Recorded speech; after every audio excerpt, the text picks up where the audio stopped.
घटनाको 6 महिनासम्म केल्टन गायब हुन्छ। यो बीचमा केल्टनको कुनै पनि चोरी रिपोर्ट नै हुँदैन। सबैलाई यही लाग्छ कि त्यो मरिसक्यो होला। तर 6 महिनापछि केल्टनको फेरि एन्ट्री हुन्छ।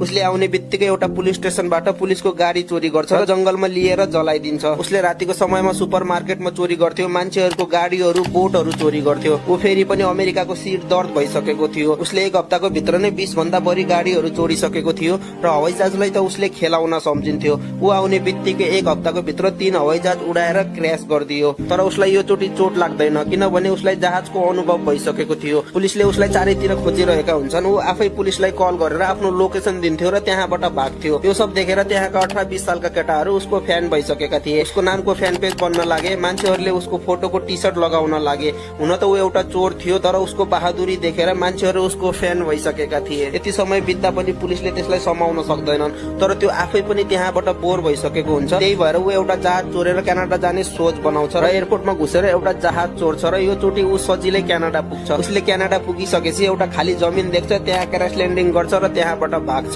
तर बसकिस्मतले पहिल्यै हप्ता चोरी गर्दा उसलाई क्यानाडाको पुलिसले समात्छन् र क्यानाडाको गभर्मेन्टले उसलाई फेरि अमेरिका पठाइदिन्छ। सबैले यही सोचिरहेको हुन्छन् उसले जतिको नोक्सान गरेको छ त्यो हिसाबले उसलाई उमर कैद हुन्छ होला। जब अदालतले उसलाई यति सानो उमेरमा चोर्नुको कारण सोध्छ, उसले भन्छ कि जब 2 सालको थियो उसको बाउले उसको आमा र उसलाई छोडिदिएको थियो। उसको आमा जोसँग बस्ती ऊ एकदमै नसेडी थिए।